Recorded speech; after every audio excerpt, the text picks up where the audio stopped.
Hey everyone, welcome back to my YouTube channel. अगर आपको मेरी वीडियोस पसंद आए तो प्लीज़ एक लाइक, कमेंट और सब्सक्राइब कर ज़रूर बताना आपको ये कैसा लगा। तो चलिए हम आज का पार्ट स्टार्ट करते हैं। पिछले पार्ट में मैंने गलती कर दी थी। असल में हावरन को मैंने ड्रैगन बोल दिया था, पर वो ड्रैगन नहीं था, फॉक्स था। ओके, मुझे मेरे सब्सक्राइबर ने करेक्ट किया। मैं भूल गई थी यार, क्या है वो। पर कोई नहीं, प्लीज़ मुझे माफ़ करना और चलो हम आगे बढ़ते हैं। हमारे हावरन को दिखाया जाता है। हावरन वहाँ पहुँच चुका था और उन लोगों ने विंग के साथ जो भी कुछ किया था वो सब कुछ देख लिया था। और वो जब देख रहा था कि विंग को कितना ज़्यादा तकलीफ़ हो रहा है उस चीज़ से, हावरन उन सभी को रोकने जाता है और वो उन लोगों को कहता है कि तुम मेरे भाई को हर्ट नहीं कर सकते। वहीं जब लैंसी ने हावरन के मुँह से भाई वर्ड सुना, वो शॉक हो गई थी और वो हावरन को देखते हुए कहती है, भाई, ये तुम्हारा भाई है? ये सुनकर हावरन उसकी तरफ देखकर बोलता है, हाँ, विंग मेरा भाई है और तुम लोग मेरे भाई के साथ क्या कर रहे हो? इसे जाने दो, नहीं तो मुझसे बुरा कोई भी नहीं होगा। ये बोलकर वो घूर के उन दोनों को देखता है और फिर उन दोनों को इग्नोर करके वो विंग के पास जाने लग गया था। पर वैन चाओ उसका हाथ पकड़ के पीछे धक्का दे देता है और कहता है, सामने आना मत, नहीं तो मुझसे बुरा कोई भी नहीं होगा। इतनी मुश्किल से विभूषण मेरे कब्जे में आया है। इतनी मुश्किल से मैं अपने मुकाम के पास आया हूँ। इतनी मुश्किल से मैंने जो सोचा था मैं उसे करने वाला हूँ और तुम आकर बीच में टांग मत अड़ाओ, मेरे काम को बर्बाद मत करो। ये बोलकर वो उसे गुस्से में देख रहा था। वहीं हमारे वेंचो की बात सुनकर हावरन गुस्से में कहता है, तुम जो करना है करो, पर मेरे भाई को चोट पहुंचाया ना तुमने, मैं तुम्हें जान से मार दूंगा। ये बोलकर वो अपनी तलवार को वेंचो की तरफ पॉइंट करता है। वेंचो क्रीपी सा स्माइल करता है और कहता है, तुम मुझे हरा पाओगे, तुम मुझे हराओगे। क्या बकवास है। ये बोलकर वो अपने जितने भी साथी थे, मतलब कि जो भी डीमन थे, जो भी उसके साथ थे, वो उन सभी को इशारा करता है कि हावरन के ऊपर अटैक करे। वहीं हावरन जब ये देखता है कि सारे लोग उसके ऊपर अटैक करें, तो वो भी अपने तलवार से उनके ऊपर अटैक करने लग गया था। पर हावरन जितने लोगों को भी मार रहा था, वो देख रहा था कि कैसे वो लोग दोबारा जीवित हो रहे थे। ये देखकर हावरन शॉक हो गया था और वो वैन चाओ की तरफ देखते हुए कहता है, इसका मतलब सब तुमने किया था, वो हमला तुमने करवाया था, तुम ही थे उस सभी के पीछे। ये सुनकर हावरन समझ गया था, मतलब हावरन की बातों को वैन चाओ समझ चुका था कि हावरन किस बारे में बात कर रहा है।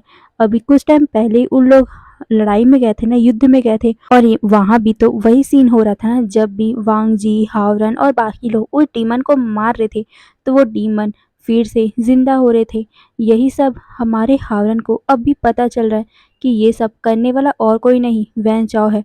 वही वैन चाओ क्रीपी सा स्माइल करते हुए कहता है, हाँ, वो सब मैंने किया था, क्योंकि मैं उस लान वांग जी को मारना चाहता था, क्योंकि वो मेरे और विवस्वान के बीच में आ रहा था।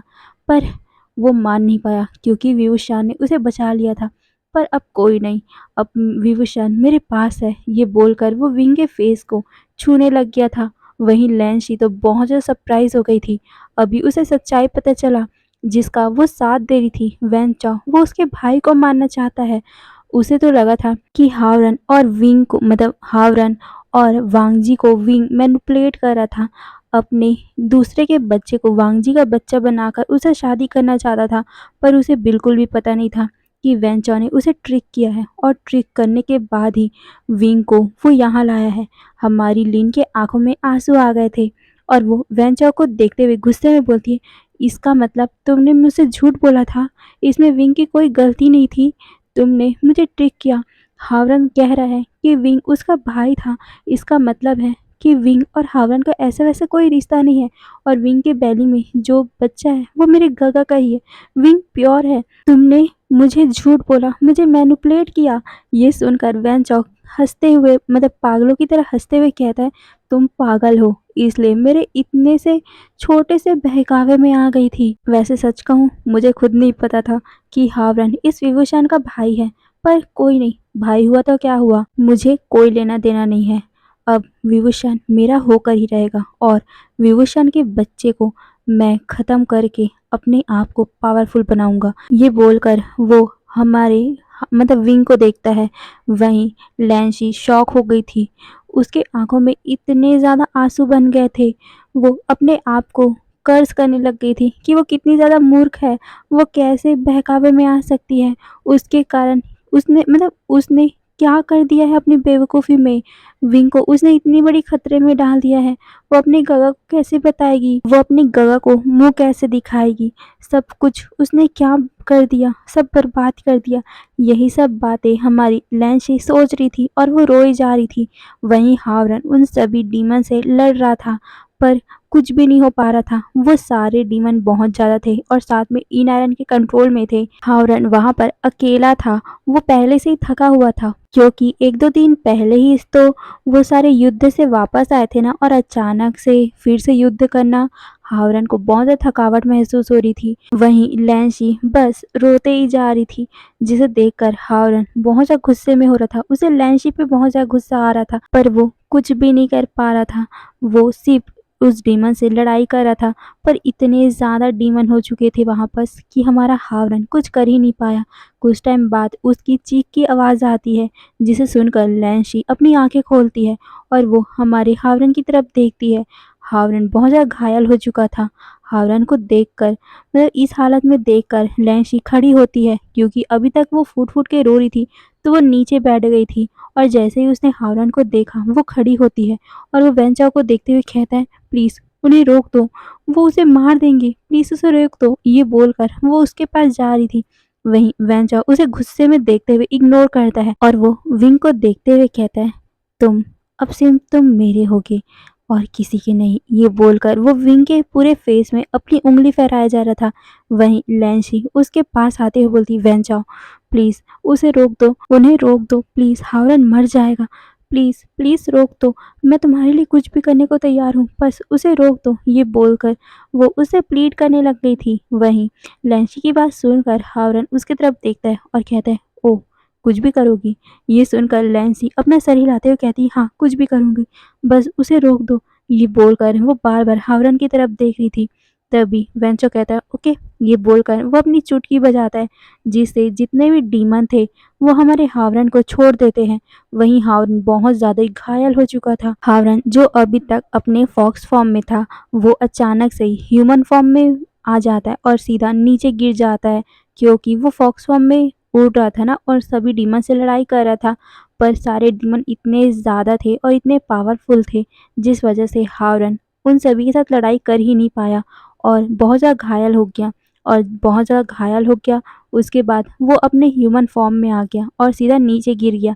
वहीं लैंसी जब ये देखती है, वो सीधा भागकर उसके पास पहुंचती है और उसे छूने के लिए जैसे ही अपने हाथ को बढ़ा रही थी, हावरन अपने मुश्किल से हाथ को खड़ा करके उसके हाथ को स्लैप मार देता है और कहता है, छुओ मत मुझे, तुम्हारे कारण मेरा भाई आज इस डीमन के पास है।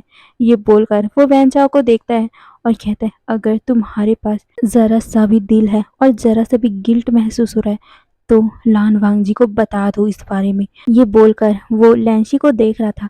वहीं लैंसी अपना सर हिलाकर कहती, हाँ मैं बताऊंगी। ये बोलकर वो अपने हाथों में कुछ तालिस्मा ड्रॉ करती है और सीधा वो ऊपर फेंकने ही वाली थी कि वहाँ जितने भी डीमन थे, उन्होंने वो तालिस्मा को रोक लिया था, जिसे देखकर लैंसी शॉक हो गई थी। वहीं वैनचाओ जब उसे ये पता चला कि लैंसी ने अभी तालिस्मा फेंका था, वो उसकी तरफ घूर के देखता है और फिर अपने ब्लैक एनर्जी से वो हावरन और लैंसी के ऊपर अटैक कर देता है। लैंसी दूर जाके फेंकाती है। वहीं हावरन को भी बहुत ज़्यादा चोट लग गई थी और वो अब बेहोश ही हो गया था। वहीं वैनचाओ बहुत ज़्यादा गुस्से में उन दोनों की तरफ देखता है और फिर से वो हावरन के ऊपर वो ब्लैक एनर्जी का इस्तेमाल कर रहा था, जिसे देखकर लैंसी उसे रोकने को बोलती है। वहीं वैनचाओ गुस्से में बोलता है, तुमने मुझे बिट्रॉय किया है, तुमने कहा था कि तुम मेरे लिए कुछ भी करोगे, पर तुमने अपने भाई को, उन लोगों को मदद के लिए बुलाया। ऐसा तुम कर सकती हो क्या? देखो अपने चारों तरफ देखो अपने, सारे लोग मेरे हैं, तुम किसी को भी मदद के लिए बुला नहीं सकती। सिर्फ तुम्हें मेरा मदद करना पड़ेगा अगर तुम्हें जिंदा रहना है तो। अगर तुम्हें अपने आप को जिंदा रखना है और साथ में इस हावरन को जिंदा रखना है, तो तुम्हें मैं जो बोल रहा हूँ वो चुपचाप करो, नहीं तो तुम दोनों को ही मैं एक चुटकी बजाते ही ख़त्म कर दूंगा। ये सुनकर लैंसी डर गई थी और वो कहती है, ओके ठीक है, मैं कुछ नहीं करूँगी, मैं कुछ नहीं करूँगी, प्लीज़ हम दोनों को कुछ मत करना, किसी को कुछ मत करना। ये सुनकर वैनचाओ अपना मुंह बनाता है और फिर कहता है, चलो इधर आओ। ये सुनकर लैंसी खड़ी होती है, पर वो सबसे पहले कहती है, वेंचर प्लीज़ मैं तुम्हारी मदद करने को तैयार हूँ। बस देखो हावरन को, वो पूरी तरह घायल हो चुका है। अगर तुमने उसकी मदद नहीं की वो मर जाएगा। प्लीज़ उसकी मदद कर दो। ये सुनकर वेंचर उसकी तरफ घूर के देखता है और कहता है तुम मुझे ऑर्डर दे रही हो? ये सुनकर लैंशी कहती है नहीं, मैं ऑर्डर नहीं दे रही हूँ। प्लीज़ उसे हील कर दो। प्लीज़ उसे हील करने दो मुझे। तुम हील करो नहीं तो मुझे हील करने दो। ये सुनकर वेंचर मुँह बनाता है और कहता है आह! तुम बहुत ज़्यादा मेरा दिमाग खाती हो। ये बोलकर वो जादू करता है और फिर हावरन को वहाँ पर ही एक बिस्तर में अच्छे से लेटा देता है और फिर हावरन के ऊपर अपने ईन आयरन की शक्ति से वो एक कवर बना देता है, जिस वजह से हावरन जल्दी मरने तो नहीं वाला। वहीं वैनचाओ के दिमाग में तो कुछ अलग ही चल रहा था। वो हमारे हावरन को बचाना तो नहीं चाहता था, पर उसके दिमाग में ये चल रहा था कि हावरन सच में बहुत ज़्यादा पावरफुल है और साथ में हावरन विंग का भाई भी है। तो वो विंग को उसके नाम से बोल भी सकता है, अपने पास रख भी सकता है और हावरन को भी वो अपना मतलब गुलाम बना सकता है। यही सोचकर उसने हावरन को एक ऐसे ऐसे केज में रखा था जहाँ पर हावरन मरेगा तो नहीं और धीरे धीरे वो ठीक भी होता रहेगा। उसका वॉर्म ज़्यादा मतलब उसके खून ज़्यादा बहेंगे नहीं। वैन चाओ यही सोच रहा था। वहीं लैंशी जब ये देखती है वो रिलीफ का ब्रीथ लेती है। तभी वैन चाओ उसके तरफ घूर के देखता है और कहता है अब तुम वेट क्या कर रही हो, इधर आओ। ये सुनकर लैंशी जल्दी से उसके पास जाती है। तभी वैन चाओ कहता है मैं जो जो बोल रहा हूँ तुम चुपचाप वो करो। ये बोलकर वो फिर हमारी लैंशी के साथ कुछ रिचुअल परफॉर्म करने लग गया था, वो भी विंग के ऊपर। लैंशी डर गई थी क्योंकि जो वो कर रही थी उससे उसे साफ साफ पता चल रहा था कि वो विंग के अंदर जो बेबीज है उसे निकाल रही है। असल में वैन चाओ ये कर सकता है। वैन चाओ विंग के अंदर जो बेबीज है उसे अपने डार्क एनर्जी से बाहर निकाल सकता है, पर इसका कोई भी फ़ायदा नहीं होगा। अगर उसने अपनी डार्क एनर्जी का इस्तेमाल विंग के दोनों बच्चों पे किया तो वो दोनों बच्चे ही प्योर नहीं रहेंगे, वो डार्क बन जाएंगे और वो वैनचाओ जो कर रहा है उसमें उसका कोई भी फ़ायदा ही नहीं होगा। इसीलिए उसे बच्चों को निकालने में एक प्योर एनर्जी चाहिए और प्योर एनर्जी लैंशी के पास है। इसीलिए तो वो लैंशी को टारगेट किया था और उसने लैंशी से पहले हावरन और लिन को इसीलिए तो टारगेट किया था, पर दोनों ही उसके काम नहीं आए क्योंकि हावरन उसके ऊपर मतलब हावरन के ऊपर से उसका इफेक्ट गायब हो गया था। और रही लिन की बात, लिन तो बीमार थी और वो बेड पे थी, तो लिन के पास ज़्यादा शक्तियाँ ही नहीं थी, तो वो हमारे विंग के साथ कुछ भी कर नहीं सकती थी। इसीलिए वो किसी और को ढूंढ रहा था और लैंशिक से अच्छा और कोई भी नहीं हो सकता क्योंकि लेंस प्योर होते हैं और लेंसी भी एक लैन है तो वो भी बहुत ज़्यादा प्योर होगी, उसकी भी शक्ति बहुत ज़्यादा होगी। और वैन चाओ ने ऐसे पर्सन को जो विंग से बहुत ज़्यादा अटैच हो इसलिए ढूंढा क्योंकि विंग के बेबीज भी उससे अटैच होंगे ना। विंग का इमोशन उसके बेबीज जानते हैं। अगर विंग के कोई दोस्त होते, विंग जो जिसे जानता है, अगर उसकी एनर्जी विंग के अंदर जाएगी तो विंग के बेबीज भी उसे जल्दी से अब्जॉर्व कर लेंगे। इसी कारण हमारे वेंचो ने ये सब प्लान किया था। और वहीं लैंशी अपने ऊर्जा को जब विंग के अंदर डाल रही थी तो विंग बहुत ज़्यादा चीखने लग गया था। धीरे धीरे करके वो 2 अंडों को जन्म देता है और इसी टाइम पे हमारे वांग जी और सारे लोगों की एंट्री हुई थी। अब प्रेजेंट का टाइम है। वांग जी के सामने 2 पर्सन थे, मतलब कि एक तरफ वांग जी और विंग का बेबीज थे जो वैन चाओ के हाथों में थे। वहीं दूसरी तरफ विंग जो अभी बेजान हालत में लैंशी के गोद में पड़ा हुआ है, जिसे देखकर वांग जी समझ नहीं पाया था कि उसे कहाँ जाना चाहिए, उसे अपने बच्चों को बचाना चाहिए कि उसे सीधा विंग के पास जाना चाहिए।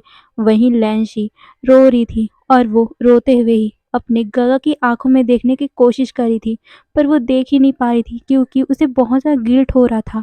उसकी बेवकूफ़ी के कारण आज उसके गगा किस स्टेज में पहुंच गए हैं, विंग किस स्टेज में है, उनके बच्चे उस इंसान के हाथों में हैं जो उन्हें ख़त्म करना चाहता है। लैंशी बहुत ज़्यादा रो रही थी और वो बार बार अपने गगा से माफ़ी मांग रही थी।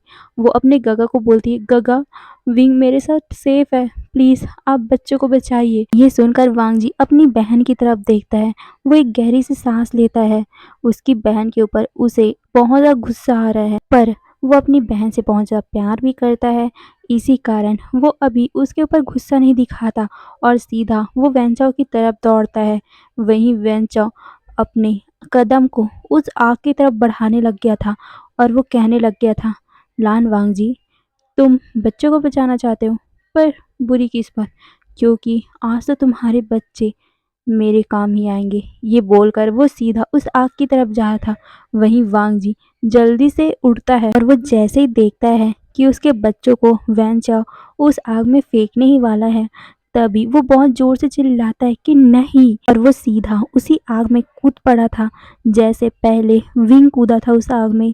इस बार वांग जी अपने बच्चों को बचाने के लिए कूद पड़ा था और वो बोल रहा था, विंग, पहले जिस गलती को मैंने दोहराया था, जिस टाइम पर हमारी पूरी फैमिली, हमारा पूरा सपना खत्म हो गया था, मैं इस बार वो खत्म नहीं होने दूंगा।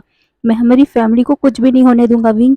ये बोलकर वो उस आग में कूद पड़ा था। वांग जी एक प्योर एनर्जी से भरा पड़ा है, जिस कारण उस आग में वो गया तो वो आग उस प्योर एनर्जी को सहन नहीं कर पाया और सीधा वो एनर्जी, मतलब कि वो आग उस एनर्जी को धक्का दे देती है। वांग जी उस आग से निकल तो गया था, पर एक खुशी की भी बात थी, उसके हाथों में उन दोनों, मतलब कि वांग जी ने अपने दोनों बच्चों को भी पकड़ लिया था।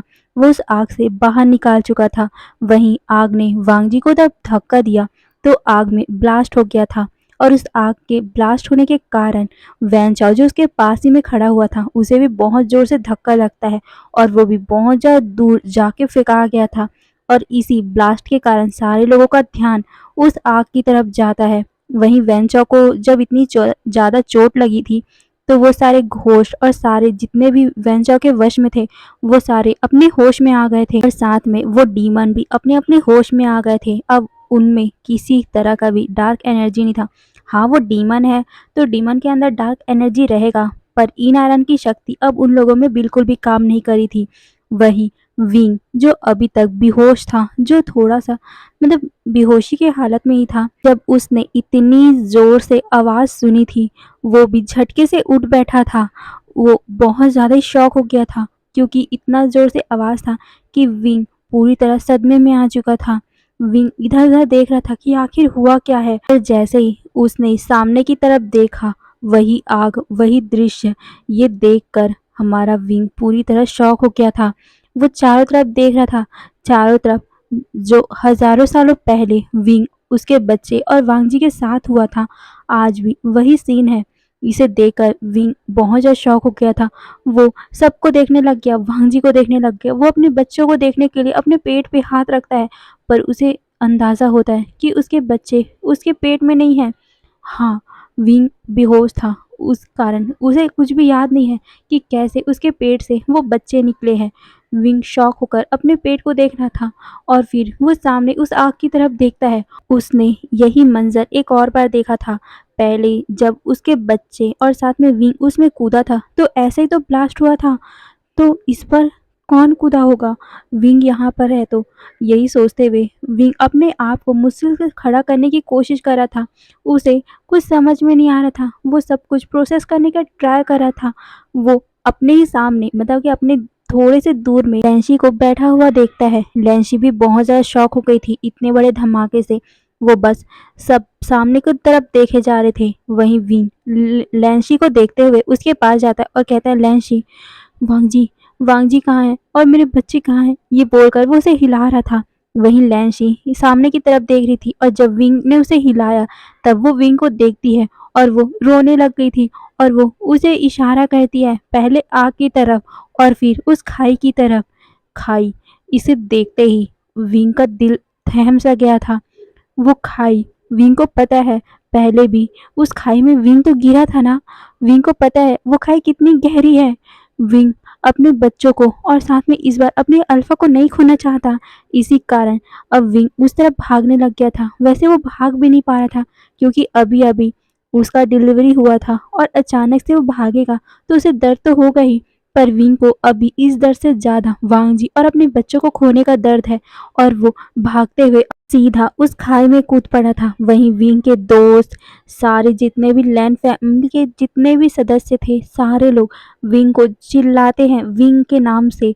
वो सारे भी देख चुके थे कि कैसे वांगजी नीचे गिर चुका था। उन लोगों को कुछ समझ भी नहीं आया था और वांगजी नीचे गिर गया था। वहीं विंग भी जल्दी से उसकी तरफ कूद जाता है। ये देखकर सारे भी उसकी तरफ भागने लग गए थे। वहीं जितने भी घोस्ट थे वो डीमंस को पकड़ के रखे हुए थे कि वो डीमन किसी के ऊपर अटैक ना कर दे, इसीलिए वो घोस्ट तो कहीं जा नहीं सकते। वहीं वांग जी के सारे फैमिली मेंबर, विंग के सारे फैमिली मेंबर उस खाई के पास पहुंच चुके थे।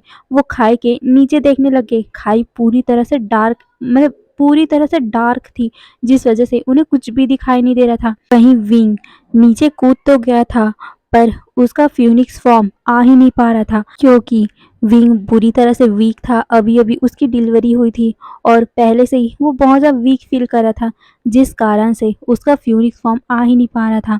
विंग कूद तो गया था, पर उसे वांगजी दिखाई ही नहीं दे रहा था। विंग अब रोने लग गया था और वो अपने मन में कह रहा था, प्लीज़ गॉड, आपने मुझे दूसरा चांस दिया है मेरी फैमिली बनाने के लिए, मेरी फैमिली के साथ खुशी खुशी रहने के लिए। प्लीज़ इस बार मेरी फैमिली को मुझसे दूर मत करो, मेरे अल्फ़ा को, मेरे बच्चों को मुझसे दूर मत करो। ये बोलकर वो रो रहा था और कह रहा था कि गॉड प्लीज़ इस बार, सिर्फ इस बार मुझे अपने फ्यूनिक्स फॉर्म में लाने के लिए मुझे शक्ति दे दो। उसके बाद आप मेरी पूरी शक्ति खींच लो, मुझे ज़्यादा फ़र्क नहीं पड़ेगा, पर प्लीज़ मुझे अपने अल्फ़ा को, अपने बच्चों को बचाने दो। ये बोलकर विंग अपनी पूरी शक्ति को, अपनी पूरी जान को अपने फ्यूनिक्स फॉर्म को लाने में एक्टिवेट कर देता है। वहीं शायद तक गॉड ने इस बार उसकी सुन ली थी, इसीलिए विंग पूरी, जो अभी तक इस इंसानी फॉर्म में था, अचानक से उसकी बॉडी पूरी बदलने लग गई और वो फ्यूनिक्स फॉर्म में आ चुका था। उसकी बॉडी से बहुत ज़्यादा आग निकल रही थी, जिस वजह से वहाँ पर जो अंधेरा था वो अंधेरा हट चुका था और वहाँ बहुत ज़्यादा उजाला पड़ गया था। वहीं विंग को अपना अल्फा और अपने बच्चे नीचे गिरते हुए दिख पा रहे थे। वांगजी ने अपने दोनों हाथों से अपने बच्चों को कवर कर रखा था। वांगजी बुरी तरह घायल था, क्योंकि उस आग में कूदा था, वो इन आयरन की आग में कूदा था, जिस कारण वांगजी का पूरा शक्ति ही गायब हो चुका था। इसी कारण वो अपने ड्रैगन फॉर्म में आ नहीं पा रहा था। विंग जल्दी से उड़कर सीधा वांगजी की तरफ जाता है। वहीं वांगजी ने अपनी आंखें बंद कर ली थी। वो अपने दोनों बच्चों को अपने बहुत ज़्यादा करीब करके रखा हुआ था और कह रहा था, शायद तक इस जन्म में भी हम कभी एक साथ नहीं रह पाएंगे विंग, माफ़ करना मुझे, मैं अपना वादा निभा नहीं पाया। मैंने तुमसे वादा किया था कि इस बार वो गलती हम कभी नहीं करेंगे, वो सब बिल्कुल नहीं होगा, पर फिर से वही सब हुआ। मैंने तुमसे वादा किया था कि मैं अपनी फैमिली को प्रोटेक्ट करूँगा, पर मैं कुछ भी नहीं कर पाया विंग, मैं कुछ भी नहीं कर पाया। ये बोलते हुए वांगजी के आंखों से लगातार आंसू बहने लग गए थे। उसने अपनी आंखों को बंद कर लिया था। वो अब सोचने लग गया था कि शायद तक ये उसका आखिरी पल है, पर तब भी अचानक से उसके आंखों के सामने बहुत ज़्यादा तेज रोशनी आती है। वांगजी उस रोशनी के कारण अपनी आंखों खोल भी नहीं पा रहा था। तभी उस रोशनी से एक पंछी की, मतलब कि एक ऐसा चिड़िया की आवाज़ नहीं रहती, उसी तरह की आवाज़ आती है। वांगजी उस आवाज़ को सुनकर सीधा अपनी आंखें खोलता है और जैसे उसने अपनी आंखें खोली थी, वो विशाल से एक बहुत बड़े से फ्यूनिक्स को अपनी तरफ आते हुए देख पा रहा था। वांगजी उसे फ्यूनिक्स को देखकर एक बहुत ही स्वीटली मुस्कुराता है, क्योंकि उसे पता है ये फ्यूनिक्स कौन है, उसका विंग, उसका विंग है ये सोचकर वांगजी मुस्कुराने लग गया था और वो अपने मन में कह रहा था, मैंने तो नहीं बचाया, पर शायद तक विंग तुम हमें बचा सकते हो। ये बोलकर वो विंग को अपनी तरफ आने का इशारा करता है। वहीं विंग के आंखों में भी आंसू आ गए थे और वो जल्दी से अपनी और भी ज़्यादा स्पीड बढ़ा लेता है और वो वांगजी के पास आकर सीधा वांगजी को अपने पंजों में रैप कर लेता है। वहीं वांगजी अपने अंडों को पकड़ लेता है और फिर क्या, विंग उसे लेकर सीधा ऊपर की तरफ उड़ने लग गया था। वहीं दूसरी तरफ ऊपर में सारे लोग बस टेंशन होकर खड़े हुए थे। अगर वो अपनी फॉर्म में भी नीचे जाएंगे तब भी उन्हें नहीं मिलेंगे वो सब, क्योंकि यहाँ पर बहुत ज़्यादा अंधेरा है और साथ में इतना ज़्यादा बड़ा है ये जगह, इतना ज़्यादा डार्क है, कितना ज़्यादा अंधेरा है और साथ में ये कितना ज़्यादा डीप होगा उन्हें खुद पता नहीं है। और वो वांगजी और विंग को कहाँ तक ढूंढेंगे, विंग और वांगजी कहाँ मिलेंगे, क्या पता वो सभी नीचे गिर चुके हों। यही सोचकर वो अब कुछ भी नहीं कर पा रहे थे। वहीं वो देखते हैं कि एक रोशनी उनके तरफ आ रही है, जिसे देखकर वो कंफ्यूज हो गए थे कि आखिर ये क्या रोशनी है। वो सारे उस जगह से हल्का सा दूर हो गए थे। भी जैसे उन्होंने अपने आप को पीछे किया, सीधा वहां इतनी ज्यादा तेज रोशनी पड़ी और साथ में उनको इतनी ज्यादा तेज हवा महसूस हुई कि उन्होंने तो अपनी आंखें ही बंद कर ली थी। वहीं धीरे धीरे करके सारे अपनी आंखें खोलते हैं। वो देखते हैं कि एक बहुत बड़ा सा फ्यूनिक्स अपने हाथों में, अपने पंजों में किसी पर्सन को लेकर आया है और साथ ही उस पर्सन के हाथों में 2 अंडे रखे हुए हैं। उस पर्सन को देखकर सारे लोग बहुत ज़्यादा खुश हो गए थे, क्योंकि ये पर्सन और कोई नहीं वांगजी है और उसके हाथ में 2 अंडे हैं, जिसे देखकर सारे खुश हो गए थे। उन्होंने रिलीफ की सांस ले ली थी कि अब कम से कम वांगजी तो बच गया, वांगजी गिरा तो नहीं, अब सब ठीक है। यही सोचकर वो सारे रिलीफ ले रहे थे। वहीं हमारा विंग वांगजी को नीचे उतार देता है और फिर जल्दी से अपने फ्यूनिक्स फॉर्म से इंसानी फॉर्म में लेता है। पर जैसे ही वो अपने इंसानी फॉर्म में आता है, वो सीधा नीचे में कोलैप्स हो गया, मतलब कि वो बेहोश हो गया। और विंग को इस तरह बेहोश होकर नीचे में गिरते हुए देखकर विंग के सारे दोस्त उसके तरफ भाग कर आते हैं। वहीं वांगजी के पैर, मतलब उसके अंकल, उसके गगा, उसकी बहन और साथ में कुछ एल्डर्स भी वांगजी के पास आ गए थे। वो वांगजी को चेक करने लग गए थे। वांगजी अभी तक जीवित है पर बुरी तरह घायल है। वहीं विंग भी बुरी तरह वीक हो गया है।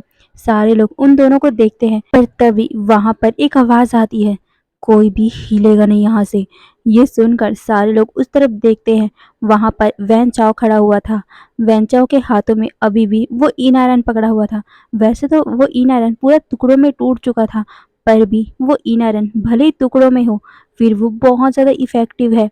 वैन चाओ अभी बहुत ज़्यादा गुस्से में है और साथ ही उसकी पूरी बॉडी से ब्लैक एनर्जी निकल रही है, जिसे देखकर सारे लोग डर गए थे कि अब क्या करें।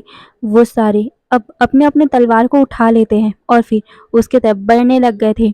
पर वहीं वैन चाओ अभी इतने ज़्यादा गुस्से में था कि वैन चाओ उन सभी पे अटैक करने लग गया। वो सारे बचते हुए वैन चाओ के ऊपर अटैक करे थे, पर कोई भी फायदा नहीं, क्योंकि अभी वैन चाओ अपनी पूरी तरह से, मतलब इतना ज़्यादा एग्रेसिव हो गया है, कह सकते हो। वैन चाओ अभी घायल शेर है और सारे लोगों को वो बस मारना चाहता है। वैन चाओ बस उन सभी के साथ एग्रेसिवली अटैक कर रहा है। वहीं वैन चाओ के अटैक को सारे लोग रोक भी नहीं पा रहे हैं। वो सब क्या करें, यही सब सोच रहे हैं। सारे लोग बस प्रे करें कि बस गॉड अब एक बार उनकी मदद कर दे, इस वैन चाओ को, इस इन आयरन को रोक दे। बस सारे यही प्रे कर रहे हैं। वैन चाओ उनके ऊपर अटैक कर रहा है और साथ में कुछ मंत्र भी पढ़ रहा है, जिस वजह से जमीन से ब्लैक और साथ में डेड आर्मीज निकल रही है, जिसे देखकर सारे लोग शॉक और वो कंफ्यूज होने लग गए कि आखिर अब वो क्या करेंगे, वो इस डेड आर्मी से कैसे लड़ेंगे, फिर क्या। वो ज़्यादा कुछ सोचते नहीं और वो उन डेड आर्मी से लड़ने लग गए थे, पर उसका कोई भी फ़ायदा नहीं, क्योंकि वो पहले से ही मरे हुए हैं, तो उसको और क्या कर डालेंगे वो। यही सब सोच रहे थे, उनके मन में यही सब चल रहा था। वो सभी प्रे करे थे कि गॉड प्लीज़ हमारी मदद कर दो, गॉड किसी इंसान को हमारे लिए भेज दो। पर कौन भेजेगा, कौन गॉड आएगा, सारे लोग यही सोचने लग गए और फिर वो सारे उस डेड आर्मी से लड़ने लग गए थे। वहीं दूसरी तरफ विंग के कुछ दोस्त, मतलब कि जितने भी ओमेगाएँ थी, वो विंग के पास थे और साथ में वांग जी और विंग के बच्चों को संभाल रहे थे। विंग के अंडे हैं उसे अच्छे से कवर करके एक जगह पे पकड़ के रखे हुए थे, क्योंकि विंग के बच्चे भी अभी बहुत ज़्यादा इम्पोर्टेंट है। वहीं विंग के सारे घोस्ट जितने भी साथी थे, वो भी उन लोगों की मदद कर रहे थे। सब कुछ उनके हाथों से जा रहा था, पर तब भी उनको कुछ दिखाई देता है। आसमान से कुछ लोग आ रहे थे, जिसे देखकर वो शॉक हो गए थे। उनमें से एक लेडी सीधा भागकर विंग के पास पहुंचती है और वहीं दूसरा इंसान हावरन के पास, वो हावरन को चेक करने लग गए थे। वहीं एक पर्सन विंग को चेक करने लग गया था। वो विंग की, मतलब माथे पर अपना हाथ रखता है और अपने स्पिरिचुअल शक्ति को विंग के अंदर ट्रांसफर करने लग गया था और वो उसे बोलने लग गया था कि वुशियान, तुम ही इनको बचा सकते हो, तुम बहुत ज़्यादा स्ट्रांग हो बेटा, तुम उठ सकते हो। ये बोलकर वो अपनी शक्तियों को विंग के ऊपर डालने लग गई थी। वहीं विंग की बॉडी उसे स्वीकार भी कर रही थी, जिसे देखकर वहाँ पर जितने भी विंग के दोस्त बैठे हुए थे, वो शॉक हो गए थे कि ये इंसान कौन है और ये विंग के साथ क्या कर रहा है। यही सब बातें उनके दिमाग में चल रही थी।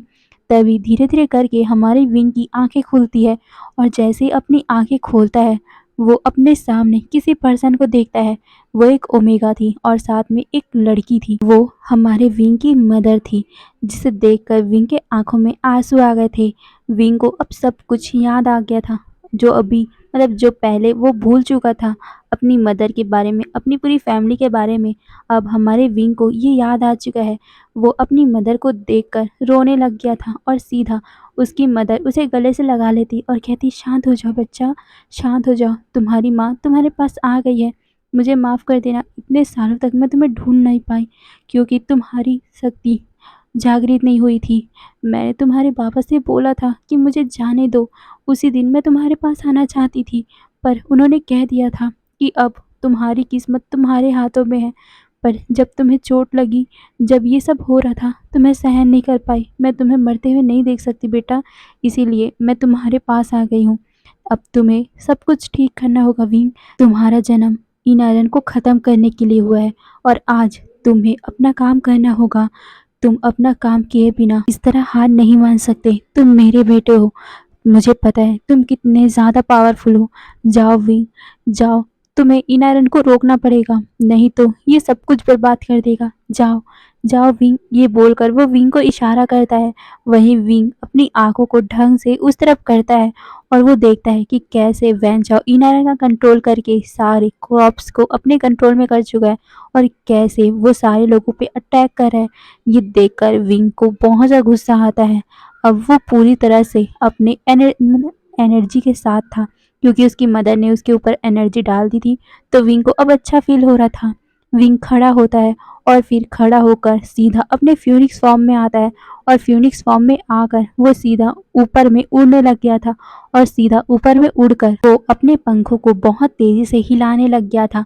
वो गोल गोल घूमने लग गया था, जिस वजह से जो वेंचो के हाथों में नायरन के टुकड़े थे, जो वेंचो पूरा डार्क एनर्जी से घिरा हुआ था, वो विंग की तरफ आने लग गया। जितनी भी डार्क एनर्जी वहां पर भरी हुई थी, वो विंग की अंदर अब्जॉर्व होने लग गई थी, जिसे देखकर सारे लोग बस शॉक हुए जा रहे थे। वहीं वेंचो चीख रहा था क्योंकि उसके अंदर से पूरी डार्क एनर्जी निकल रही थी। विंग बस हवा में उड़ते जा रहा था, उसके चारों तरफ पूरी तरफ डार्क एनर्जी भर चुकी थी, पर विंग को कुछ नहीं हो रहा था क्योंकि विंग की बॉडी ही बनी हुई थी डार्क एनर्जी को अब्जॉर्व करने के लिए। सारी जितनी भी डार्क एनर्जी वहां पर थी वैनचौ के पास, वो सारी विंग के पास आ चुकी थी और कुछ ही टाइम में वैनचौ वहां पर गिरा हुआ था, मतलब कि वो अब नहीं बचा था। वहीं विंग पूरी डार्क एनर्जी को अब्जॉर्व करने के बाद अब शांत हो गया था। वो अपनी आंखें खोलता है, उसकी आंखें पूरा रेड हो चुका था। विंग धीरे धीरे से नीचे उतरता है और नीचे उतरकर वो सबकी तरफ देखता है। सारे लोग विंग के पास आने लग गए थे। विंग हल्का हल्का चलते हुए अपनी फैमिली के पास जाता है, मतलब कि अपनी लैंसन की तरफ जाता है, अपने बच्चों की तरफ जाता है। उन्हें देखकर विंग बहुत ज़्यादा इमोशनल फील करने लग गया था। वांग जी बेहोश था। वांग जी की पूरी बॉडी में जगह जगह पर बहुत ही गहरे मार्क बने हुए थे आग से जलने का। विंग को ये सहन नहीं हुआ। विंग अपनी आंखों को बंद करता है और वो अपनी एनर्जी को वांग जी के अंदर ट्रांसफ़र करने लग गया था। विंग एक फ्यूनिक्स है, तो उसके बाद उसके पास रीबर्थ का ताकत है और वो किसी दूसरे इंसान को भी रीबर्थ करवा सकता है। वांग जी अभी बेहोश है, उसके पास कुछ भी ताकत नहीं है, तो विंग अपनी ताकत को वांग जी के अंदर दे रहा है और वांग जी उसका अल्फा है, तो उसे अब्जॉर्ब भी कर रहा है। कुछ टाइम बाद वांग जी को जब अच्छा लगता है तो वो अपनी आंखें खोलता है और सबसे पहले वो विंग को अपने तरफ देखता है। वो उसे देखकर मुस्कुराता है और कहता है, मुझे माफ़ कर दो, मैं बचा नहीं पाया। ये बोलकर वो विंग की तरफ देख रहा था। वहीं ये सुनकर विंग के आंखों में आंसू आ गए थे और वो जल्दी से वांग जी को गले से लगा लेता है और कहता है, नहीं, आपने बचा लिया, हमारे बच्चों को आपने बचा लिया। ये बोलकर वो रोने लग गया था। सारे लोग उन्हें देखकर मुस्कुराने लग गए थे क्योंकि अब सब कुछ ठीक हो चुका था। हे गाइस, तो आज के लिए बस इतना ही। फिर नेक्स्ट पार्ट में, मतलब कि कल पार्ट लास्ट पार्ट होगा, तो कल का पार्ट में हमारा एफएफ ख़त्म हो जाएगा। फिर आपको कैसा एफएफ चाहिए मुझे कमेंट में ज़रूर बताना। ओके, फिर बाय बाय।